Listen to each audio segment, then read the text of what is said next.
Magandang araw mga idol. Lahat ng mga kabady ko dyan.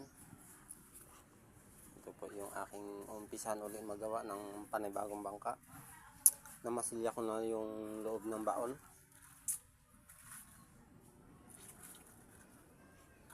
Ang haba lang itong mga idol ay 18 feet ang haba nitong baon na to. 18 feet. At yun po yung aking pangroda. Yung aking pangroda. Ang lapad po nito ay 5. At ang kapal po ay 3. 3 po ang kapal. Ang haba po ay 6 feet. 6 feet po ang haba niyan. 6 feet. Yan po yung aking pang roda.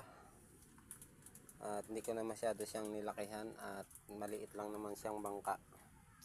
Mga 6 days ko lang po ito sigurong mayayari o 7 days ganyan. At ito po yung pang batiulan niya o galapa ang sabi. At yun po yung mga gagamitin kong kahoy. Yan. Dito. At marami pa yun na ipaw. Dahil pa akong mga kahoy na gagamitin dito. Yan. Yung mga kahoy. Puro lawaan po yan. Mga lawaan. At yan po yung aking ginawa na malaking bangka na pipinturahan na lang siya. At lalagyan na lang ng masilya itong labas. At yung loob po ay tapos ng masilyan. At kung nagustuhan mo itong video ng ere, paki-like and share naman po. Kung hindi ka pa nakapalo, papalo naman po. Ayan. At para malaman ko po kung tiga saan kayo, comment lang po. At kung mayroon kayong katanungan, sasagutin ko. Yan. Yan po yung aking ginawang bangka na malaki. Isang makina lang po ang ikakabit dyan. 19 horsepower po na sumo ang ikakabit po. Yung katulad po niya, no?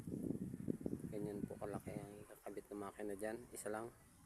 At yung isa din po ay pipinturahan na yun bukas o sa makalawa. Ayun na po yung pintura niya, yung nasa kahon po na yun. Dumating na po. Doon po yan, para doon yung pintura na yun doon sa isa na yun. At ito po ay bibili pa. Hindi ko lang alam kung kailan siya bibili. Pero hindi po ako magpipintura niyan. I-upa siguro niya ng pagpintura, spray po. Baka yung kapatid ko po yung magpintura at magmasilya niyan. Yan.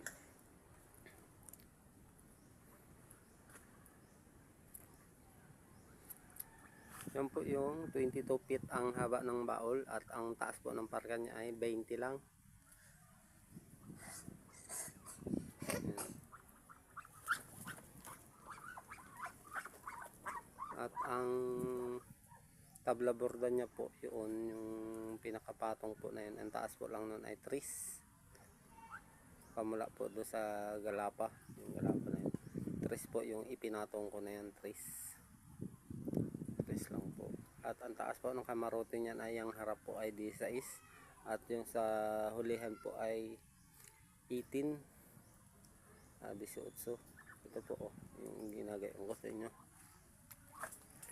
Ito rin po mga idol ay may kamarote din itong katulad nito. Ito po pamula dito at dito sa baba na ito ay 16 lang yan. 16 lang ang taas niya.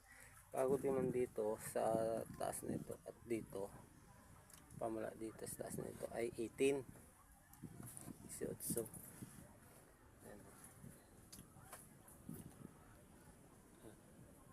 Yan po yung kaloob ng kamarote niya o cabinet. Ganyan po ako gumawa ng cabinet. Hindi po yung kabilaan bukasan. Isa lang po yung akin. Dahil pag kabilaan bukasan po ay naglalaglagan yung mga gamit sa loob. Kaya yan po yung akin na gawa na cabinet, ganyan lang po. At nangyari ko na rin po ito na lang po. Yan, may panara na rin po siya.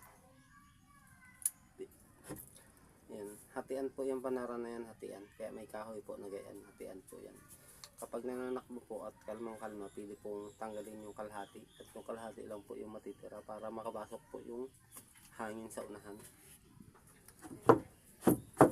At ito inilagyan ko din siya ng asa nitong taklob ng makina.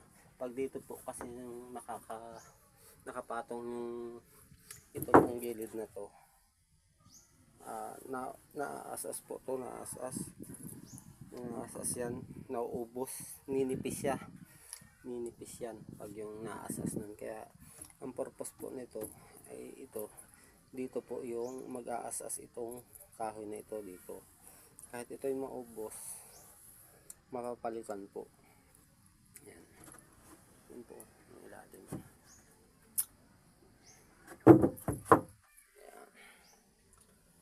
Yan po yung plataforma nya. Dihugot po yan, dihugot. Ito po yung talian ng tarik. Dito po sinusuot. Hindi ko po dito tinatali. Kasi pag dito po nababali po or napirat po itong kahoy pagkatagalan na. Yan, pagkatagalan. Mas maganda po ay di suot siya dito. Yung tali niya. 5/8 po yung laki ng yung butas niya. Para susuotan pa ho ito ng hose. Lalagyan pa ho ng hose yan para pag tinalian. Yan. Yan po ang aking kumagot. At ito po ay umpisan ko na bukas. Bukas po ang umpisan yan. Ang baol. Ito po ay diretso palikpik na uli. Ito hindi ko pa ito nalilinis, itong labas ng palikpik. Medyo paninipisin ko pa siya ng bahagya. Halos ganyan lang po yung nanipis pa yung ititira ko dyan. Pliniring ko pa yan, tapos babakingin. Tapos ngayon po ay maglalagay po ako ng silap. Sisilapan ko ito. Yan. At kung gusto nito, paki-like and share naman po at papalo-palo na naman po. God bless po sa nanood. Maraming salamat po.